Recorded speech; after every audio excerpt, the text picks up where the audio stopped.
Thank you, Mr. Suny, for this opportunity to talk to you about a historic event that is happening in Ukraine.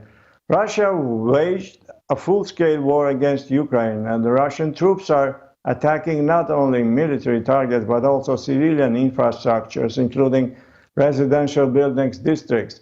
This is indeed the first major war on the European continent that we were witnessing after World War II. What is happening? What we are seeing now? Can you explain, Mr. Suny? This is a true tragic event. This is dangerous. It is unpredictable. It's something unprecedented, at least for the last half century. And it leads us into what you can only think of as a new world order, one that no one should have desired. I don't understand in my own reading why Vladimir Putin decided to take this drastic and rather foolish, I think, action against Ukraine. There was no immediate threat from Ukraine or from the Western powers or from NATO. This is a kind of preventive war. Preventive war is a kind of technical term which means that you launch a war because sometime in the future, there might be a danger. You anticipate, you're anxious about an unknown future. And it seems to me that's what Putin has done. Now, there are two ways in which at least people in my country, in the United States and in the West, are seeing these events. One way is that Putin basically is a new Hitler. He wants to create a new empire, perhaps recreate the Soviet Union. And he'll use any means necessary to accomplish that aim. And even the president of the United States, Joe Biden, made such a claim the other day that Putin was, in fact, a new empire builder. On the other hand, there are those, and I would say we're probably a minority, I would include myself in it, who see this precipitous, unnecessary, foolish action by Putin as a result of a long development that is the West's relentless, over the last 30 years, move toward the East with the expansion of NATO right up to the borders of Russia, the inclusion of most of the countries of the old Soviet Warsaw Pact, and even 3 republics, Lithuania, Latvia, and Estonia, which had once been part of the Soviet Union. All of those are now in the sphere of NATO, and therefore part of a grand Western alliance, which Putin believes is aimed at Russia, and therefore presents an existential danger to Russia.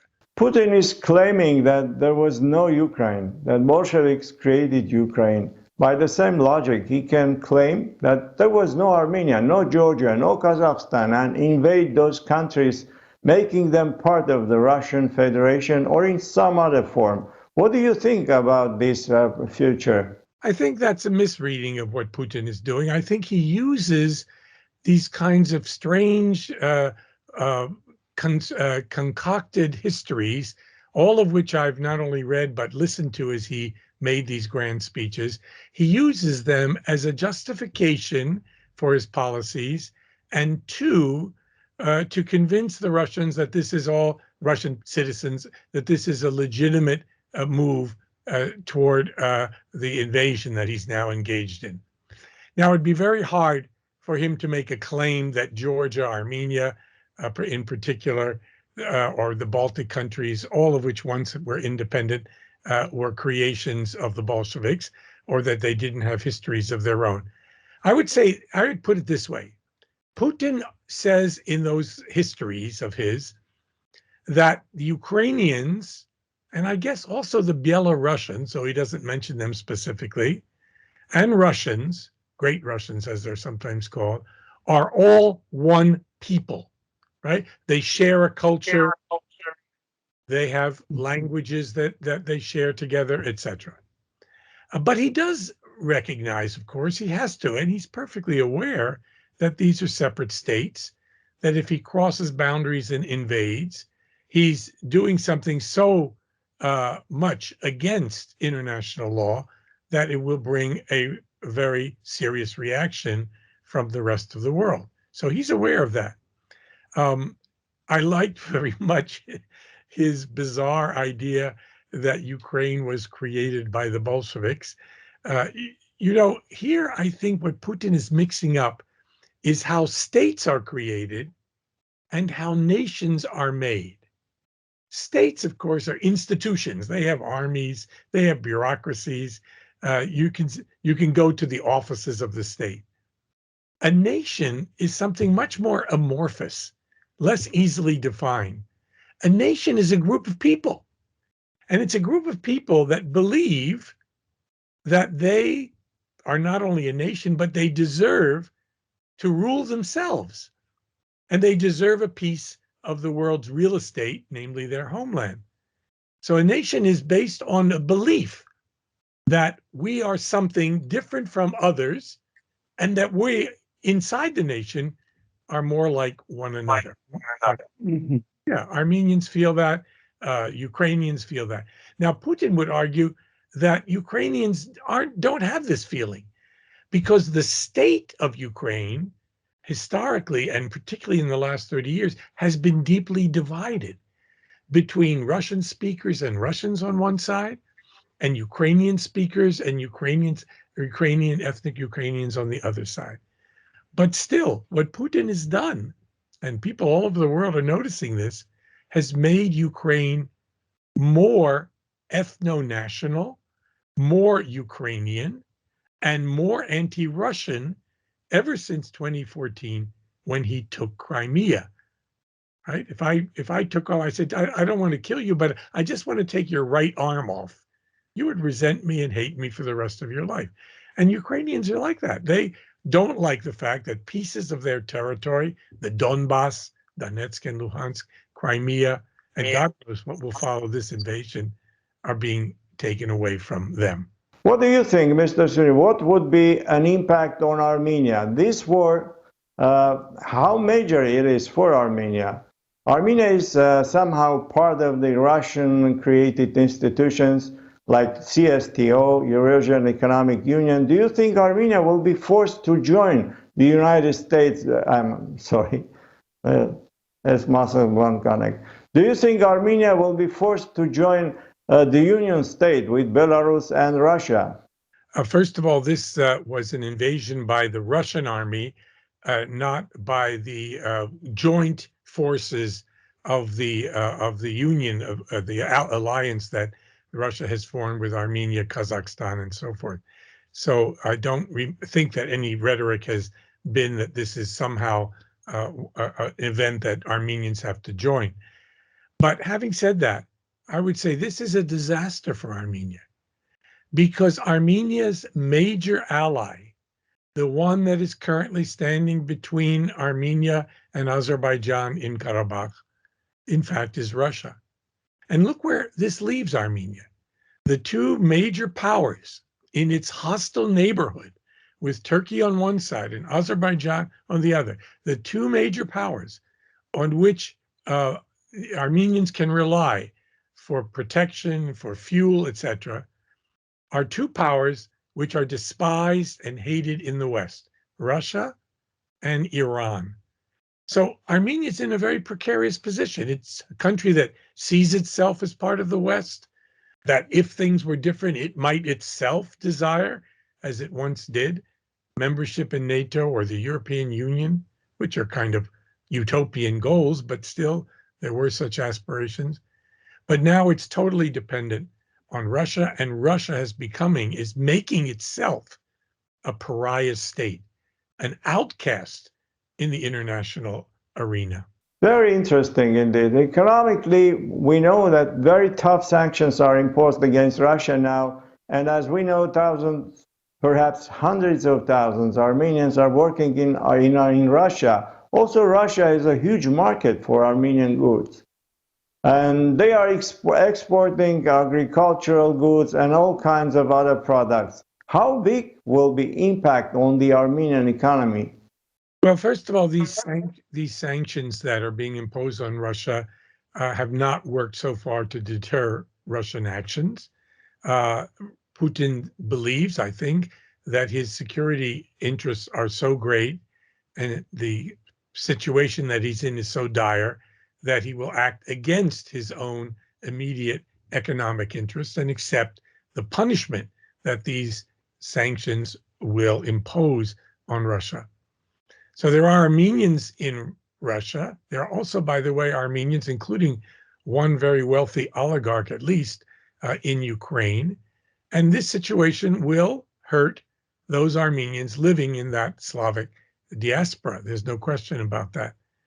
But if Russia suffers, then Armenia, which is dependent so much on Russia, will also suffer. And that is a regrettable fallout of this terrible event. Let's talk about Biden's performance in the pre-war situation and also during the war. Do you think U.S. president is tough enough with Putin, or he's weak, and as Republicans will criticize him? Well, in democracies like the United States, I would say foreign policy is often hostage to domestic politics.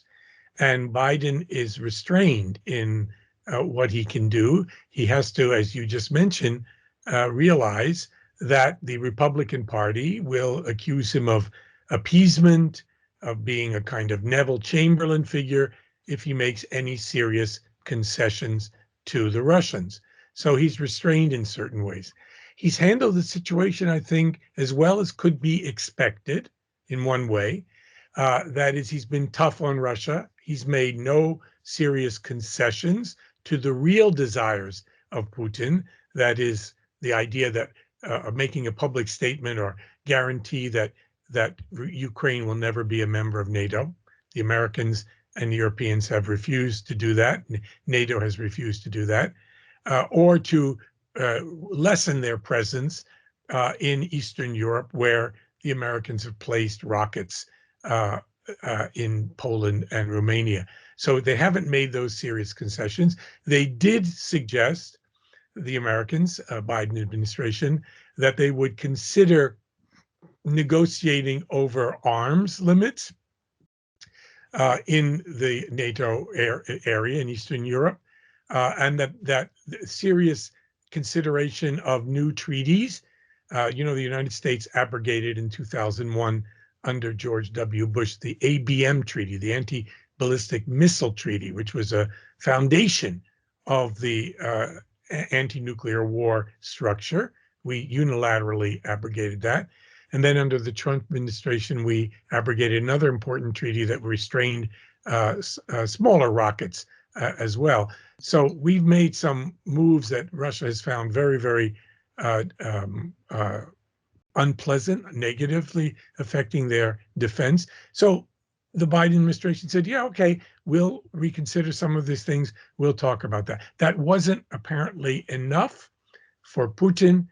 And so when the Biden administration as well didn't push hard for a significant resolution of the conflict within Ukraine, what's called the Minsk II Accords that would have federalized Ukraine, something that the Americans had agreed to much earlier, Russia, Ukraine had agreed to. When that didn't happen, when President Macron of France tried to get people to seriously consider the Minsk II Accords, but was not seriously backed up by others in the West, then Putin decided, well, there's no real diplomacy going on. And he had negotiated, you notice, with a gun to the head of the West, right? Not a great way to negotiate, forcing by mobilizing all those hundreds of thousands of troops on the frontiers of Ukraine. And then when he didn't get what he wanted, he basically pulled the trigger, and that's where we are today. Now let's talk about Armenian-Turkish normalization process, as they call it. We have also witnessed the second meeting in Vienna between Rubinyan and Kilic. What do you think of this entire process? Do you think this will end up with nothing as it happened in Zurich, or this is something else, something different? What's your take on that? I always tend to be as hopeful and optimistic as possible, but we have a long history around the questions of the genocide and recognition, etc. We came close at certain times, but the war with Azerbaijan, in fact, affected those relations considerably. Armenia, since the defeat in the fall of 2020, has been in a very weakened and difficult position, highly dependent on Russia, facing a very aggressive Azerbaijan as well. And Turkey has made it clear that it sides with Azerbaijan. There's no question about that. So if they're talking, if they're at the same table, I say stay there, keep talking. Let's see what comes out of it. There's no real strategic interest on the part of Turkey not to, if they could swallow hard the fact that there had been a genocide in 1915. There's no strategic reason why they couldn't make some agreements and open up the borders with Armenia. There are many people in Turkey, particularly in eastern Turkey, like in Kars, and some of those, Kars is the poorest province in the Turkish Republic, wouldn't love to have an open border, increased trade, people moving back and forth, and so forth. So there are real interests in Turkey, as well as in Armenia, for some kind of accommodation. But one has to be realistic. It's very hard to read Erdogan's mind, and they have made a very emotional, long-term commitment to denial of the genocide. But now that the Biden administration has made this important move and recognized the Armenian genocide of 1915, and it's now clear that one of Turkey's major allies has made that move, maybe Turkey, hopefully, will rethink its position on this question. This is a very small glimmer, a flicker of hope that I still have. Will this war and Russia's new assertive, aggressive policy impact Turkey to change? Will it change Turkey's mind about Armenia and about the region in general?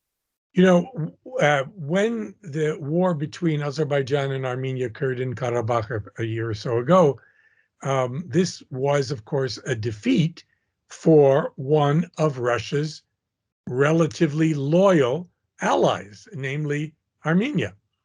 And the Russians did not come to the help of Armenia until the very end, when they helped stop the conflict and formed the line of so-called peacekeepers and so forth. So it was clear from that war that the Israeli and Turkish drones, the Bayraktar drone that Erdogan sent to Azerbaijan, helped win that war.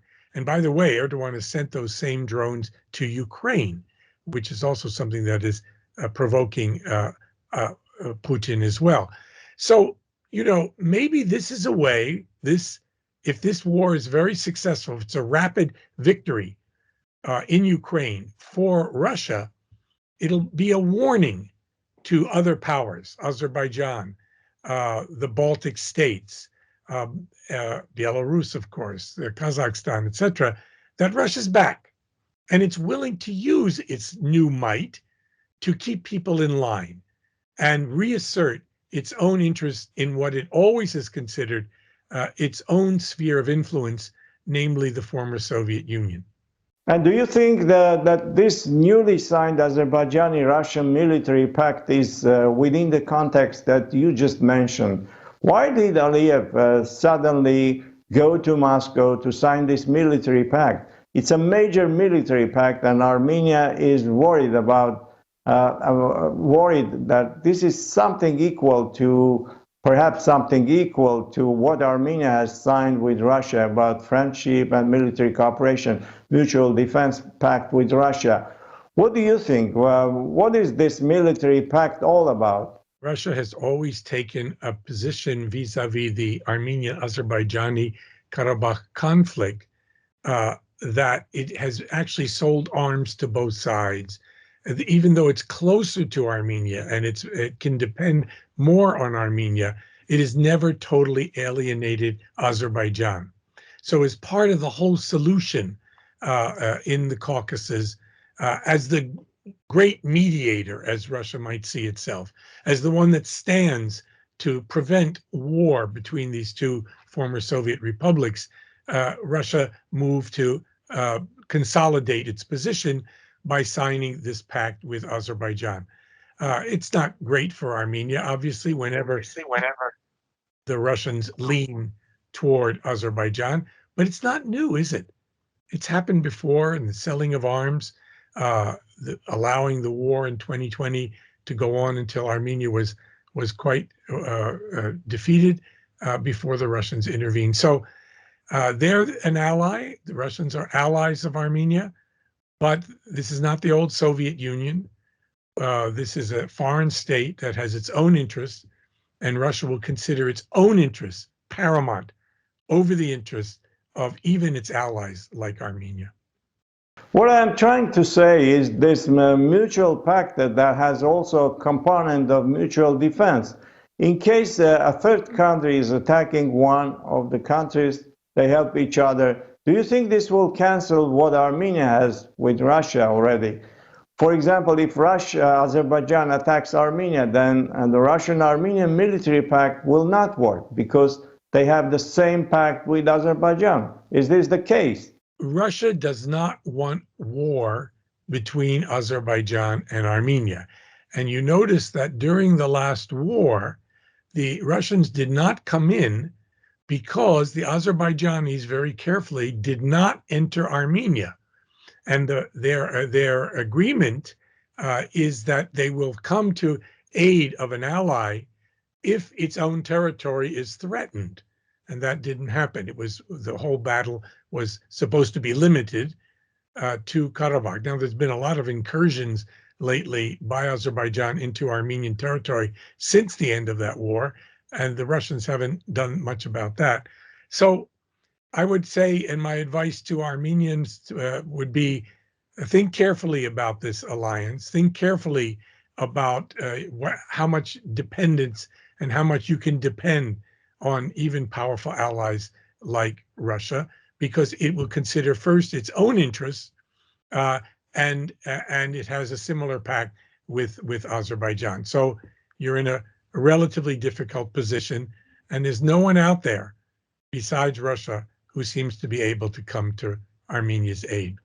Is there any alternative? How should Armenia develop its military or political ties in the region or in the world? What's the future for Armenia? If you are an advisor to the Prime Minister, what would be your advice? I would say act cautiously and very carefully and make sure that you don't antagonize either Azerbaijan or Turkey or especially Russia. That is, Armenia is a small state. It's in a very hostile neighborhood.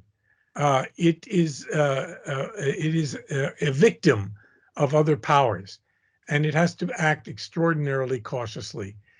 For a long time, after the victories in the 1990s in Karabakh, Armenia had a kind of expansionist vision. It kind of had an almost Israeli vision that it could take over, occupy, and maybe even annex parts of Azerbaijan. And that proved to be that lack of ability to make compromise, not that Azerbaijan was particularly interested in compromise, made it very difficult. But that kind of hubris that was displayed during the years when Armenia had the upper hand ultimately collapsed in the war of 2020, of the fall of 2020. So I would say be cautious, consolidate.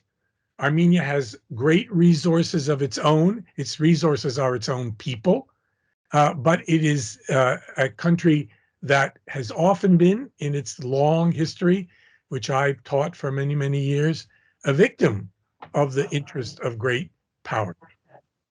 And lastly, do you think we have exhausted all the resources in our relations with the United States? We have a huge diaspora here, and we have a strong constituency that is very active, especially here in the West Coast. and also there in the East Coast as well.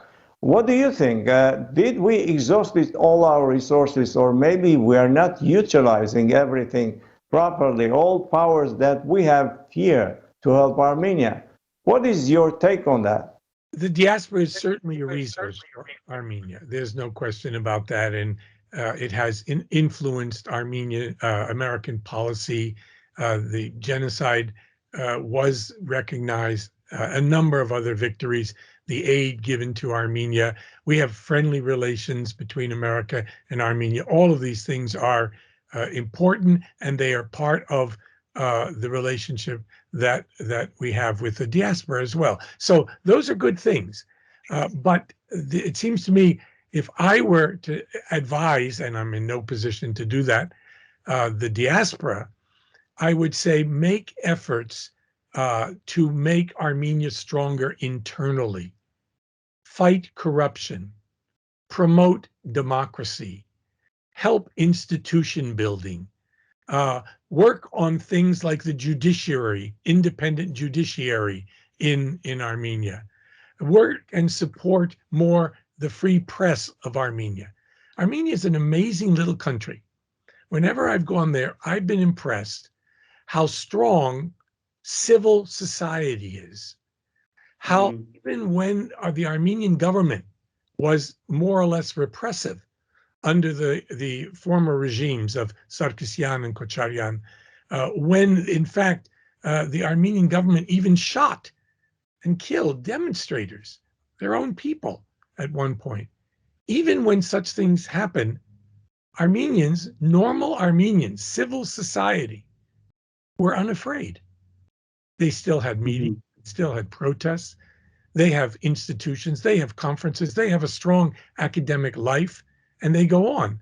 So that, the great capital, the social and political capital of Armenia is its people, the high level of education. This is the good product of the former Soviet. Longer in the Soviet Union. It's now independent. It's on its own. It was protected by Moscow before, and now it has to deal with Moscow as a foreign state. Thank you very much, Mr. Suny. Thank you.